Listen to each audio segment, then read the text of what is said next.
나이 들어 늙은 엘리는 자기 아들들이 온 이스라엘 백성에게 행한 모든 일과 회막문에서 일하는 여자들과 잠을 잔 것에 대해 다 듣게 됐습니다. 그래서 엘리가 아들들에게 말했습니다. 너희가 어떻게 이런 짓을 할 수 있느냐? 내가 사람들에게서 너희가 저지른 못된 행동들에 대해 다 들었다. 네, 아들들아, 그러면 안 된다. 사람들 사이에 들리는 소문이 좋지 않구나. 사람이 사람에게 죄를 지으면 하나님께서 중재해 주시지만 사람이 여호와께 죄를 지으면 누가 그를 변호하겠느냐. 그러나 엘리의 아들들은 자기 아버지가 나무라는 말에 귀 기울이지 않았습니다. 여호와께서 그들을 죽이기로 작정하셨기 때문이었습니다. 한편 소년 사무엘은 커갈수록 여호와의 사람들에게 더욱 사랑을 받았습니다. 그즈음 하나님의 사랑이 엘리에게 와서 말했습니다. 여호와의 말씀입니다. 내가 네 조상들이 이집트에서 바로의 억압 아래 있을 때 그들에게 나를 분명히 나타내지 않았느냐. 내가 이스라엘 모든 지파 가운데 내 조상을 선택해 내 제사장이 되게 하고 내 제단에 올라가 분향하고 내 앞에서 에봇을 입게 했다. 또한 이스라엘 백성들이 드리는 모든 화제를 내 조상의 집에 주었다.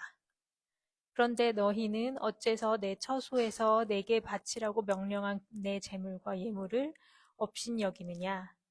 네가 어떻게 나보다 네 아들들을 사랑해 내 백성 이스라엘이 바친 모든 재물 가운데 가장 좋은 것으로 스스로 살찌게 할 수 있느냐? 그러므로 이스라엘의 하나님 나 여호와가 말한다. 내가 네 집과 네 조상의 집이 영원히 내 앞에서 나를 섬길 것이라고 말했지만 이제는 더 이상 그렇지 않을 것이다. 나를 존중하는 사람들을 내가 존중할 것이고 나를 멸시하는 사람들을 나도 멸시할 것이다. 내가 내 팔과 내 조상의 집의 팔을 꺾어 내 집안에 나이 든 사람이 없게 할 것이다. 너는 모든 이스라엘 백성이 복을 받을 때 내가 있는 곳에서 환난을 보게 될 것이다. 내 집안에서는 나이 든 사람을 보지 못하게 될 것이다. 내가 내 제단에서 끊어버리지 않고 한 사람을 남겨둘 것인데 그가 네 눈의 기운을 약하게 하고 너를 슬프게 할 것이며 내 모든 자손들은 다 젊어서 죽게 될 것이다.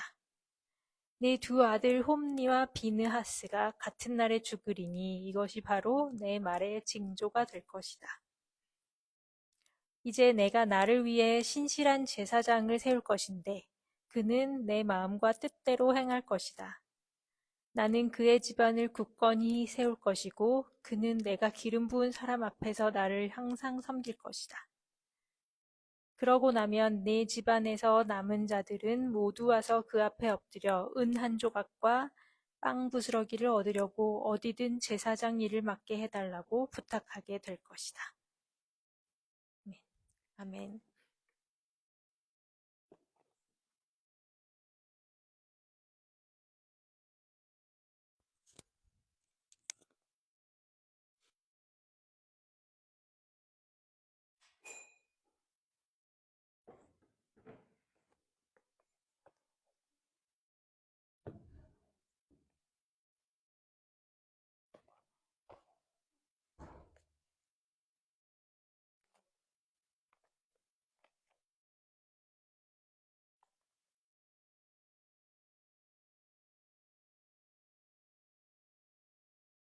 오늘 본문 말씀을 가지고 하나님을 존중히 여기면 어떤 복이 있나라는 제목으로 말씀드리겠습니다.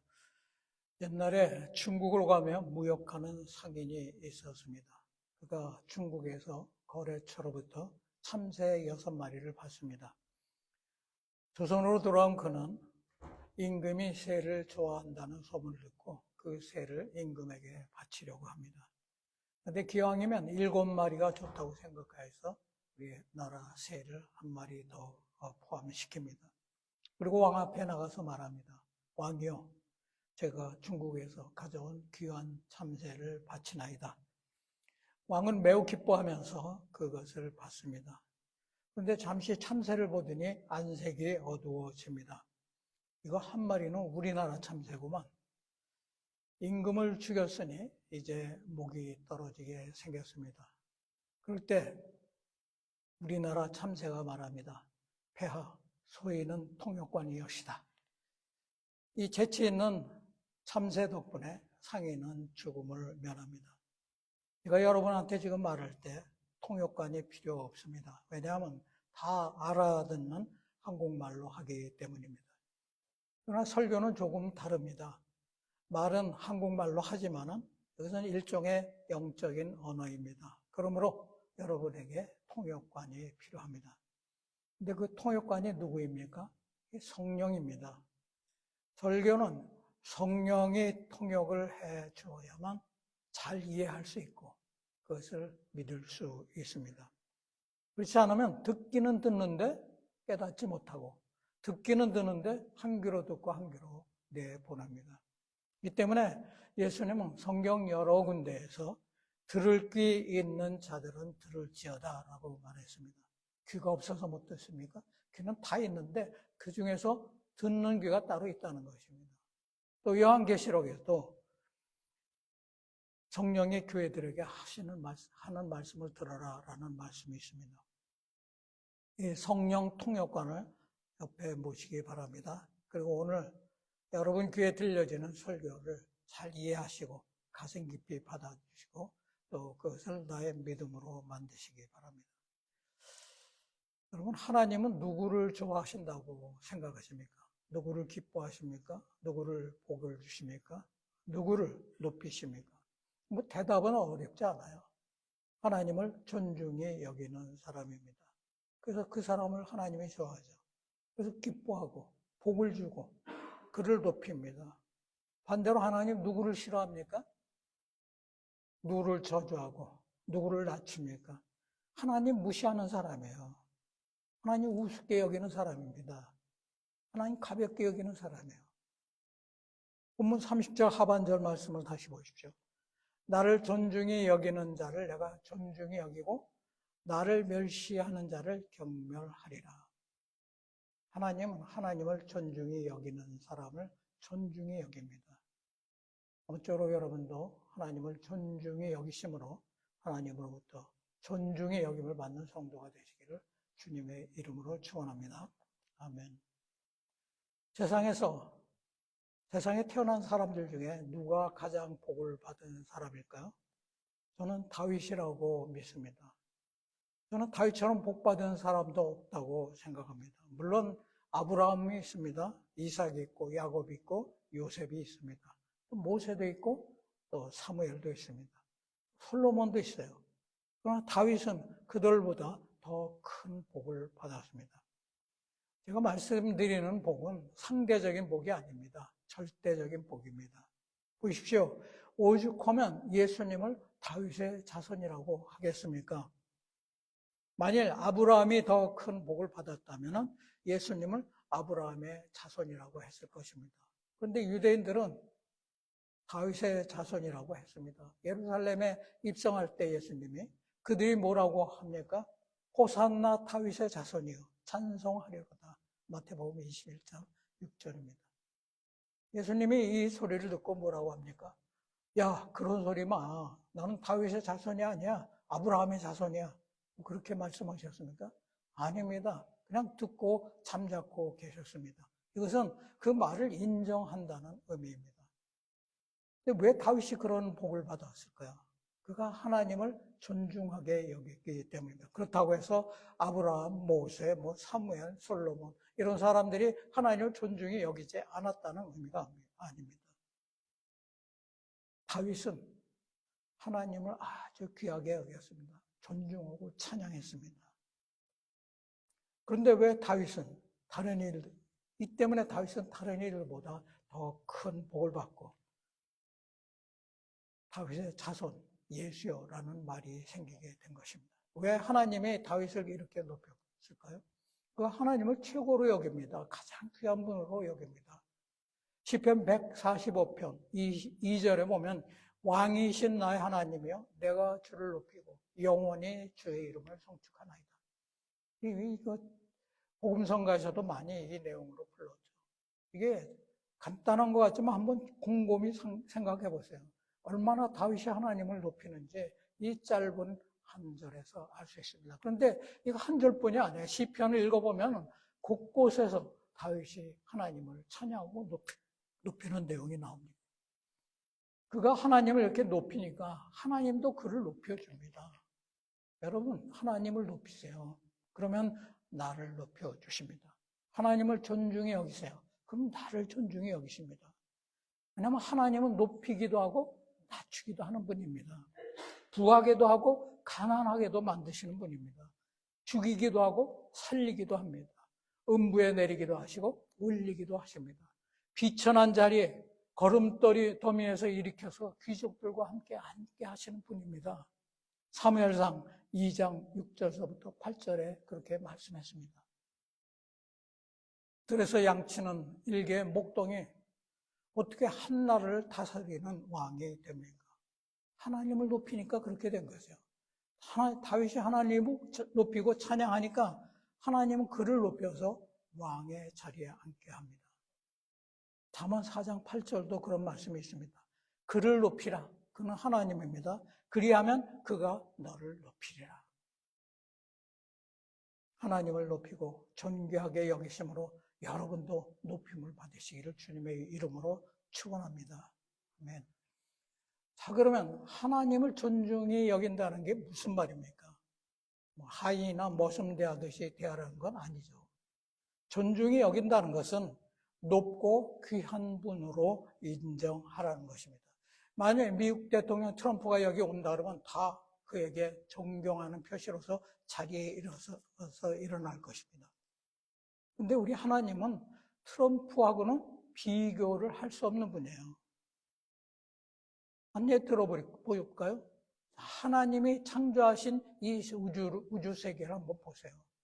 얼마나 세밀하고 얼마나 위대하고 얼마나 자세합니까? 말로 다 표현할 수가 없어요. 과학자들이 뭐 아무리 얘기해도 이 하나님의 신비를 도저히 풀 수가 없어요. 그러면 얼마나 대단한 분이에요? 얼마나 훌륭한 분입니까? 하나님을 마땅히 존중하고 존경해야 되지 않겠습니까? 그러면 어떻게 해야 존중히 여기는 것이 됩니까? 존중히 여기는 것은 부모보다, 자식보다, 물질보다, 명예보다, 출세보다, 성공보다, 대통령보다 더 중요하게 인정하는 것이에요. 세상에 최고의 가치를 두는 것. 제일 먼저, 제일 높은 위치에 두는 것입니다. 둘째가 아니에요. 첫째입니다. 그게 존중히 여기는 것입니다. 어느 날 저녁입니다. 어머니가 물을 마시러 거실로 나갑니다. 근데 우연히 아들 부부가 방에서 하는 소리를 엿들게 됩니다. 아내가 콧맹이 소리를 하면서 말합니다. 자기 있잖아. 왜? 이 세상에서 누가 제일 중요하지? 그야 당신이지. 그 다음은 우리 아기지. 그 다음은 예쁜 당신을 낳아준 장모님이지. 그럼 네 번째는 우리 집 귀여운 강아지지. 그 다음에 다섯 번째는 우리 엄마지. 아내의 말에 행복에 겨워서 아내는 행복에 겨워서 남편 볼에 쪽하고 입을 맞춰줍니다. 이 속빈 남편, 그게 좋다고 껄껄대고 웃습니다. 다음날 아침입니다. 냉장고 앞에 쪽지가 하나 붙어 있습니다. 1번 보아라. 5번 집 나간다. 다시는 나를 찾지 말아다. 여러분의 1번 누구입니까? 남편이에요? 자식이에요? 아내입니까? 부모입니까? 물질입니까? 사업입니까? 성공입니까? 하나님은 도대체 여러분에게 몇 번째 해당합니까? 예수님 말씀을 들어보세요. 아버지나 어머니를 나보다 더 사랑하는 자는 내게 합당하지 아니하며 아들과 딸을 나보다 더 사랑하는 자도 내게 합당치 않다. 이거 그냥 스치는 말로 듣지 마세요. 예수님이 하신 거예요. 사람은 자기가 사랑하는 것을 맨 앞에 놓게 되어 있습니다. 부모 사랑하면 부모가 1번, 자녀 사랑하면 자녀가 1번, 물질 사랑하면 물질이 1번이고 세상 사랑하면 세상이 1번입니다. 사랑하는 것 그 자체는 문제가 아닙니다. 그런데 하나님보다 더 사랑하는 것이 문제입니다. 여러분, 어느 것을, 무엇을 사랑하십니다. 여러분의 가슴속에 무엇이 첫째입니까? 뭐 대답하지 않으셔도 됩니다. 왜냐하면 하나님 다 알고 계시니까요. 10계명 중에 1계명이 무엇입니까? 나 외에 다른 신을 두지 말라. 이 두 번째 계명은 우상을 섬기지 말라. 왜 1계명과 2계명을 제일 앞에 놓았을까요? 하나님보다 앞세우면 안 된다는 거예요. 그 무엇보다도 하나님보다 존중히 여기는 것이 있다면 안 되는 거예요. 하나님보다 더 가치 있게 여기면 있는 것이 세상에 있으면 안 된다는 것입니다. 그럼 하나님 싫어해요. 아주 싫어합니다. 그래서 1계명과 2계명을 제일 앞에 놓은 것입니다. 그러므로 내가 하나님보다 더 사랑하는 것이 있고 내 앞에 우선순위를 하나님보다 더 놓고 있는 게 있다 그러면 나는 계명을 범하고 있어요. 당장 하늘에서 불이 내려오지 않아서 다행입니다. 계명을 범하면서 어떻게 하나님 나에게 복을 주십시오 라고 할 수 있겠습니까?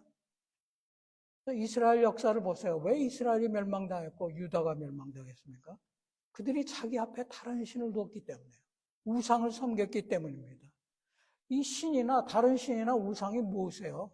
몸을 깎아놓은 조형물입니까? 조각물입니까? 아닙니다. 그거는 겉으로 나타난 모습입니다. 실제는 내가 사랑하는 대상입니다.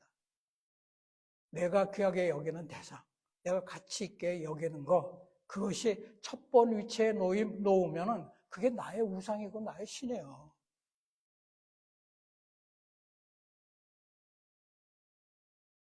여러분 삶 속에서 곰곰이 생각해 보세요. 난 지금 예수를 믿고 있는다고 하지만 과연 하나님이 내 최우선 순서인가?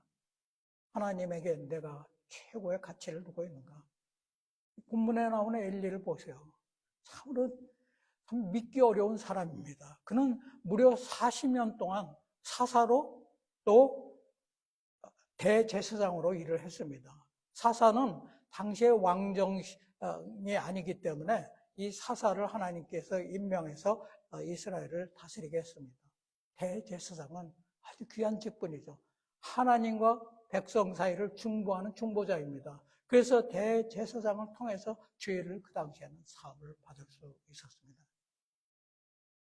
성경에 보면 이스라엘의 초대 왕이 사울입니다. 그가 하나님 앞에 제사를 드리려다가 큰 코를 다칩니다. 제사장도 아니면서 제사를 드리려고 했기 때문입니다. 엘리가 사사와 대제사장으로 있었으니 얼마나 권력이 막강했으며 얼마나 상상을 초월한 그런 위치겠습니까? 그럼 그 정도로 하나님으로부터 축복과 은혜를 받았습니다. 그러면 그렇게 살아야 되지 않겠습니까? 근데 그렇게 하지 못해요. 그래서 그의 말년을 보면은 너무도 비참합니다. 저주도 그런 저주가 없어요. 완전히 몰락을 당합니다. 보라, 내가 내 팔과 내 조상의 지팔을 끊어서 내 집에 노인이 하나도 없게 하리. 날이 이르리라. 이스라엘에게 모든 복을 베푸는 중에 너는 내 처소에 환란을 볼 것이며 내 집에서 영원토록 노인이 없을 것이며 내 제단에서 내가 끊어버리지 아니할 내 사람이 내 눈을 세잔하게 하고 내 마음을 슬프게 할 것이요 내 집에서 출산하는 모든 자는 젊어서 죽으리라. 그리고 내 두 아들 네가 그렇게 사랑하는 홈리와 비누아서 한날의 전쟁터에 나가서 죽을 것이다. 하나님의 저주가 무시무시하지 않습니까? 어째 이거 하나님의 이런 경고를 우리가 그냥 들어 넘길 수 있겠습니까? 패트릭스라는 역사학자가 있습니다. 그가 이스라엘 가문 가운데 20살을 넘기는 집안이 있음을 발견합니다. 그래서 이게 웬일인가 하고 조사해 봤더니 바로 엘리 가문의 후손이라는 것이에요. 내 집에서 출산하는 모든 자가 젊어서 죽으리니 내 집에 노인이 없을 것이다. 젊어서 다 죽을 것이다. 바로 그 하나님의 저주가 그대로 임해서 그 집안에는 20세를 넘은 사람이 없다고 합니다. 여러분, 하나님의 말씀은 반드시 이루어집니다. 하나님이 말씀하시면 반드시 이루어져요. 하나님이 오늘 이렇게 말했다가 내일은 다르게 말한다면 그 하나님은 어떻게 믿을 수 있습니까? 하나님이 한 번 말씀하시면 정말로 이루어진다 하기 때문에 우리는 하나님의 말씀에 믿음을 실 수 있는 것입니다. 근데 엘리 왜 대제사장이요? 사사로 왜 그 가문이 축복을 받지 못합니까? 저주를 받습니까? 답이 29절에 보면 나옵니다. 너희는 어찌하여 내가 내 젖에서 명한 내 재물과 예물을 받고 내 아들들을 나보다 더 중히 여겨 내 백성 이스라엘이 드리는 가장 좋은 것으로 너희들을 살찌게 하느냐? 그는 아들을 하나님보다 더 소중히 여겼습니다. 하나님이 첫째가 아니에요. 아들 다음입니다. 하나님을 제일 높은 위치에 놓지 않습니다. 아들 아래 하나님입니다. 하나님을 중하게 여기지 않고 아들을 더 중하게 여기니 이것이 화근이 되어서 처참하게 멸망당합니다. 이로부터 우리는 하나님을 하나님답게 대우해 드리지 않는다면 우리도 당할 수 있다는 거예요. 이거는 엘리 한 사람으로 끝나는 게 아니야. 누구에게나 다 해당되는 말입니다. 여러분 지금 하나님 존중하게 여기십니까? 하나님답게 대우를 해드립니까? 하나님은 하나의 액세서리입니까? 알라딘 램프처럼 내가 필요할 때 나를 나타나서 나에게 도움을 주는 분으로 여깁니까? 영국의 넬슨 있죠. 또 프랑스의 나폴레옹은 각각 자기 나라를 대표하는 영웅이죠. 그래서 두 사람은 아주 대조적입니다. 한 번은 나폴레옹이 전쟁을 가는데 부하가 옆에서 말합니다. 각하, 전쟁에 나가기 전에 기도하고 나가십시오. 나폴레옹이 대답합니다. 그럴 필요 없어. 전쟁은 내가 하는 거지 뭐 하나님이 하는 거야. 근데 그가 전쟁에 나가서 패합니다. 넬슨은 달라요. 그는 여호와께서 집을 세우지 아니하면 세우는 자의 수고가 헛되고 여호와께서 성을 지키지 아니하시면은 파수꾼에 깨어 있으며 헛되도다라고 합니다. 시편 127편 말씀입니다. 그는 이 말씀을 늘 암송합니다. 그리고 전쟁에 임할 때는 군목과 앞에 갑판에서 무릎을 꿇고 기도합니다. 하나님, 전쟁은 하나님께 속했습니다. 이 전쟁에서 승리하게 하옵소서. 하나님을 인정하니까 그가 전쟁에서 승리합니다. 엘리에게 두 아들이 있다고 했죠. 홈리와 비느하스입니다. 그들은 불량한 사람들이에요. 엘리의 아들들은 행실이 나빠 여호와를 알지 못하더라. 개혁성은 알지 아니하더라라고 합니다. 킹 제임스 성경도 did not know the Lord라고 번역합니다. 자, 알지 못하더라와 알지 아니하더라. 뉘앙스에서 차이가 있죠. 못하는 것과 아니하는 거는 좀 틀린 말입니다. 못하는 거는 뭐 어쩔 수 없어서 못할 수 있어요. 아니한다는 것은 의도적으로 안 하겠다는 것입니다. 엘리 두 아들은 하나님을 알려고 하지 않았어요. 믿으려고도 하지 않았습니다. 어떻게 사사의 집안에서 그런 아들이 나옵니까? 대세장의 집안에서 어떻게 그런 자식이 나올까요? 엘리가 자식을 너무 사랑했기 때문입니다. 버릇 없이 키워서 한마디로 얘기하면 너무 중하니까 귀하니까 책망도 제대로 안 합니다. 그들이 한 짓을 보세요. 백성들이 하나님께 드리라고 제물을 갖고 옵니다. 그럼 자기들이 먼저 솥에서 제일 맛있고 또 먹기 좋은 부분을 먼저 갖다 먹습니다. 그 옆에 있는 사람들이 말립니다. 아, 그러면 안 됩니다. 제사 드리고 나서 드십시오. 안 된다고 하는데 막무가내요. 그리고 강제로 빼앗습니다. 강도도 날강도 이런 망나니도 없습니다. 그들은 아버지가 대제사장이기 때문에 자동적으로 제사장이 되었습니다. 그리고 그 직권을 가지고 자기 마음대로 행합니다. 자기들이 지금 행하는 이 행동이 얼마나 무서운 죄를 짓는 것인지를 모르는 거예요. 사사의 기자가 말하는 것을 들어보십시오. 이 소년들의 죄가 여호와 앞에 심히 크면 그들이 여호와의 제사를 멸시함이었더라. 이것을 보면서 어떤 생각이 드십니까? 어떻게 그럴 수 있어? 나 같으면 절대 그러지 않을 거야. 물론 여러분께서 그때 그 장소에 계셨으면 그러지 않을 것입니다. 멀리 떨어져서 오면 다 쉽게 그렇게 말할 수 있어요. 근데 그 상황을 지금 나의 현재 위치에 가지고 와 보십시오. 그럼 어떤 시나리오가 됩니까? 제사가 뭐예요? 예배입니다. 제사를 멸시했다는 것은 예배를 경홀히 여겼다는 것입니다. 어떻게 하는 것이 예배를 경홀히 여기는 것입니까? 여기서 보면 하나님께 드릴 것을 제대로 안 드린 거예요. 아무 생각 없이 그냥 건성으로, 타성적으로, 형식적으로 드린 것입니다. 우리 하나님은 예배 받으실 분입니다. 위대하신, 전능하신 하나님. 예수님이 아니어도 우리 하나님은 반드시 예배 받으실 분입니다. 그래서 하나님은 예배 드리는 자를 찾는다고 말씀했습니다. 엘리 아들들의 또 다른 잘못이 있습니다. 그들은 성막에서 일하는 여자들과 동침을 합니다. 요즘 식으로 말하면 불륜을 저지른 것입니다. 요즘 보면 목사가 불륜을 했다는 그런 소식이 인터넷이나 매스컴에 심심치 않게 올라옵니다. 그래도 본인은 절대 그러지 않았다. 안 하긴 뭘 안 합니까? 그때도 그런 일이 있어요. 이런 나쁜 소문이 퍼지자 엘리가 아들들을 불러놓습니다. 그러면 야단을 쳐야 될 거 아니겠습니까? 또 제사장 직분을 내서 파면시켜야 되지 않겠습니까? 모세율법에 의하면은 이 불륜을 저지른 이 아들들은 돌에 쳐 죽임을 당해야 됩니다. 근데 아들들 불러놓고 고작 하는 말이 얘들아 그러면 안 돼. 이 정도로 그칩니다. 그러니까 아들들이 말을 듣겠습니까? 이 일이 하나님 보시기에 아주 괘씸한 것이에요. 하나님께 드릴 제물을 자기가 먼저 취하는 것도 보통 죄가 아닌데 성막에서 봉사하는 여자 불륜을 한다? 그리고 그 사실을 아는 아비 가만히 있는다? 그래서 스스로 저주를 자초한다? 하나님이 아브라함에게 백세 준 아들 이삭을 번제로 바치라고 합니다. 번제는 불에 태워서 바치는 겁니다. 근데 아브라함은 거부하지 않아요. 왜 그렇습니까? 100살에 이제 겨우 아들 하나 주고 이거 그것을 번제로 바친다 드린다는 게 말이 됩니까?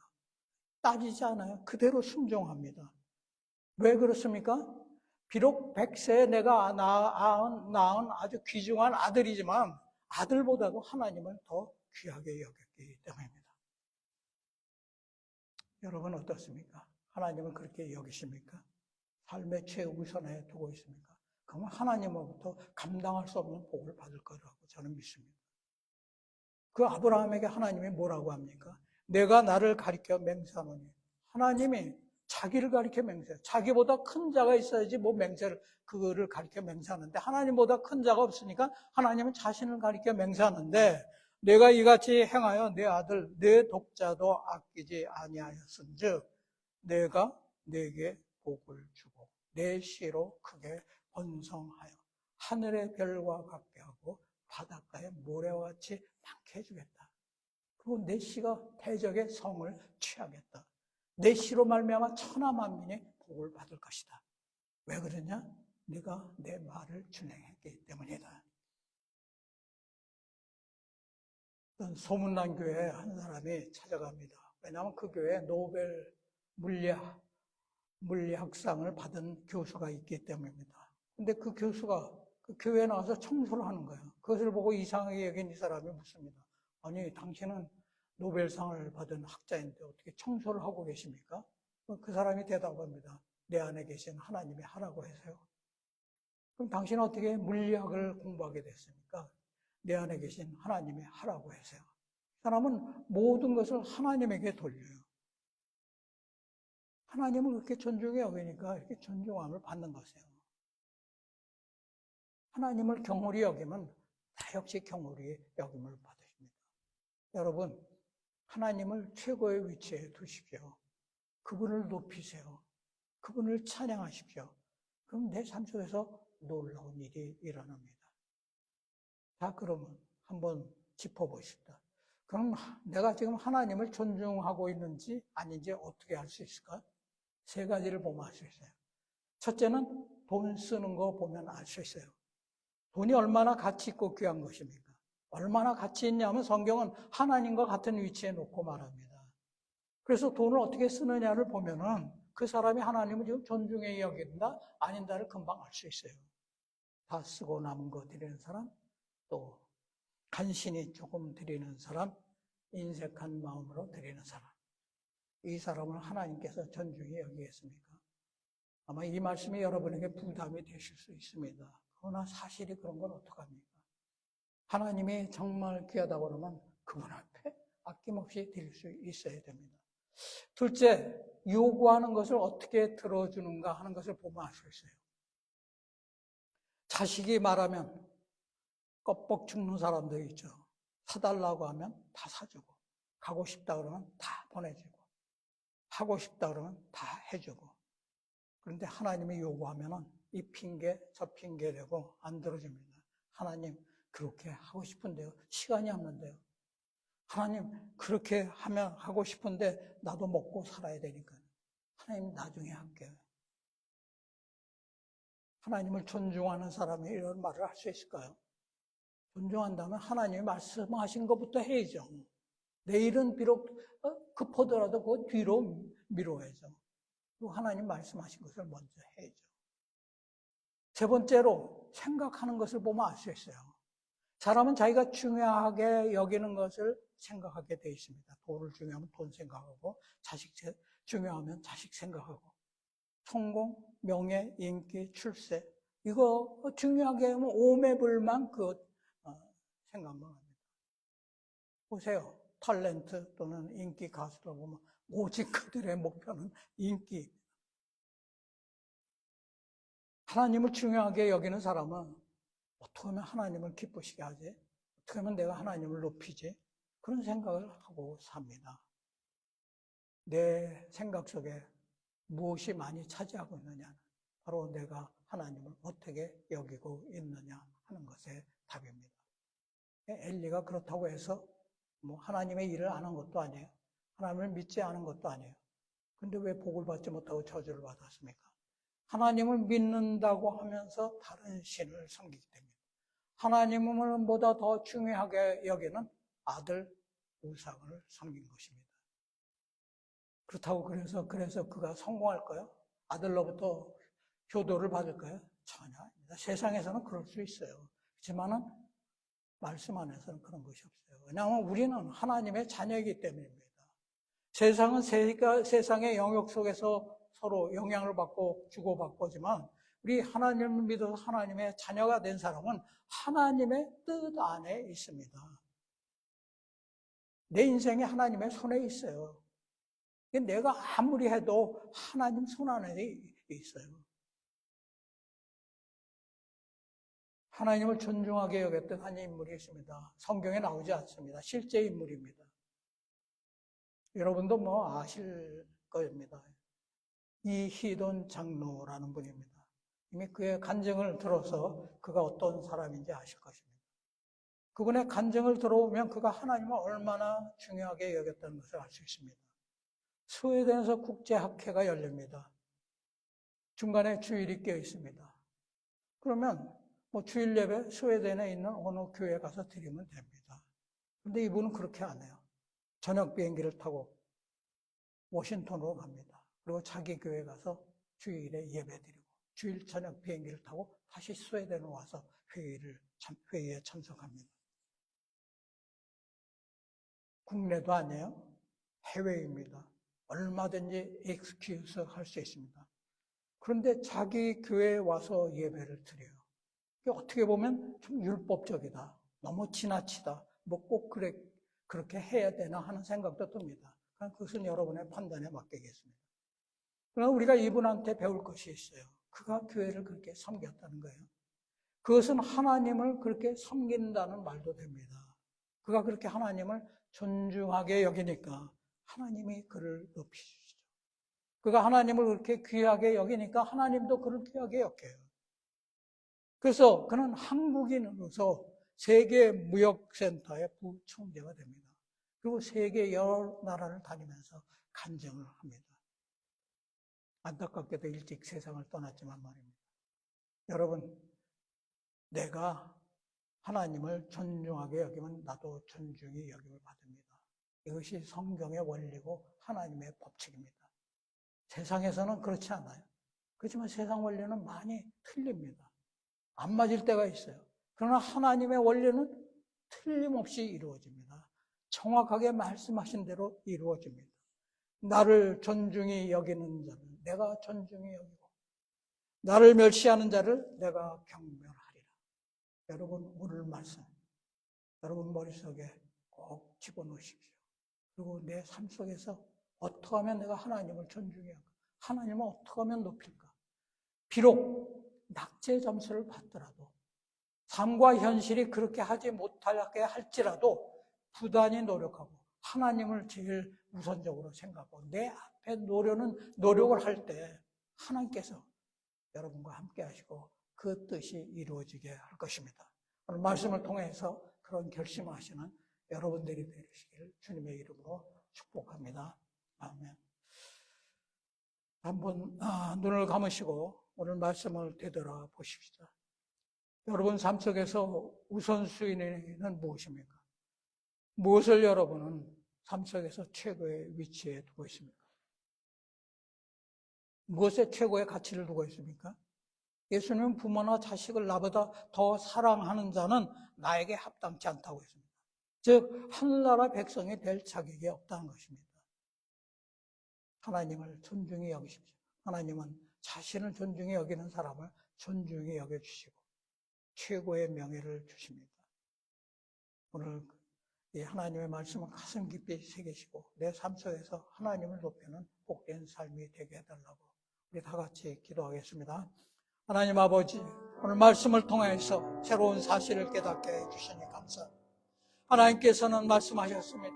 나를 존중히 여기는 자를 존중히 하게 여기고 나를 멸시하는 자를 경멸하리라. 이것은 변함없는 진리의 원칙입니다. 이 진리대로 살아가기를 원합니다.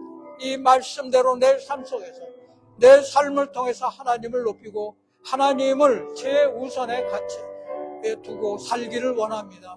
아버지 하나님 도와주시옵소서. 저희들은 그렇게 마음을 먹을지라도 세상과 현실이 그렇게 하지 못합니다. 저희들의 연약함을 주님께서 불쌍히 여겨 주시옵소서. 내 삶 속에서 하나님을 꾸준히 높이고 내 삶의 우선순위에 두기 하기를 늘 노력하고 무단히 노력하고 기도하는 우리가 되게 하여 주시옵소서. 그럴 때 하나님께서 우리의 연약함을 극복하고 오늘 말씀과 같이 하나님을 존중히 여기는 복된 삶을 살게 해 주시옵소서.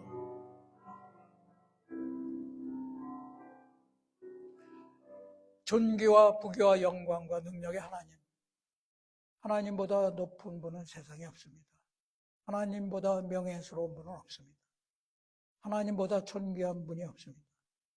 오직 하나님만이 모든 것을 소유하고 계십니다. 그러므로 하나님만이 존중이 여김을 받아야 합니다. 오늘 말씀을 통해서 이것을 깨닫게 해주시니 감사합니다. 기도하는 것은 깨닫는 것으로 그치지 말게 하여 주시옵시고 이 깨달음을 삶 속에서 실천함으로 하나님께서 약속하신 모든 복을 받는 주의 자녀들이 되게 하여 주시옵소서. 예수님의 이름으로 기도합니다. 아멘. 이제 다 자리에서 일어나셔서 찬송가 545장 부르시겠습니다.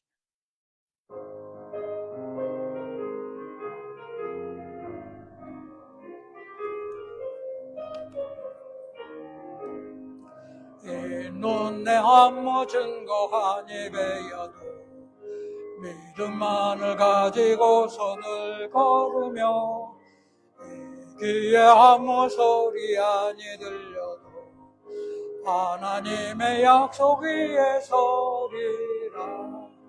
걸어가세 믿음 위에서 나가세 의심 버리고 걸어가세 믿음 위에서 눈과 귀에 아무 증거 없어도 이 눈이 보기에는 어떠하든지 이미 얻은 증거대로 늘 믿으며 이 맘에 의심 없이 살아갈 때에 우리 소원 주 안에서 이루리. 아멘.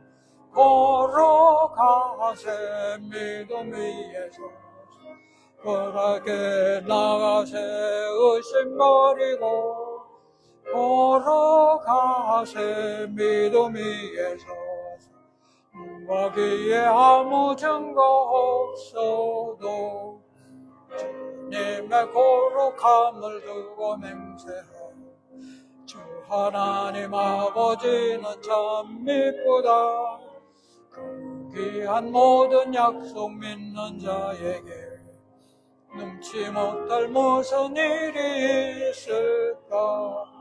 걸어가세 믿음 위에서 나가세 밀심 버리고 걸어가세 믿음 위에서 눈과 귀에 아무 증거 없소로. 아멘. 여호와는 내게 복을 주시고 너를 지키시기를 원하며 여호와는 그의 얼굴을 내게 비추사 은혜 베푸시기를 원하며 여호와는 그 얼굴을 내게로 향하여 드사 평강 주시기를 원하노라. 아멘. 지금은 우리 주 예수 그리스도의 은혜와 하나님의 사랑과 성령의 교제하심이 하나님을 최고로 존중할 뿐으로 여기고 그분을 높이며 사는 성도들과 그들의 가정과 그들의 미래 후에 지금부터 영원까지 함께 하실지어다. 아멘.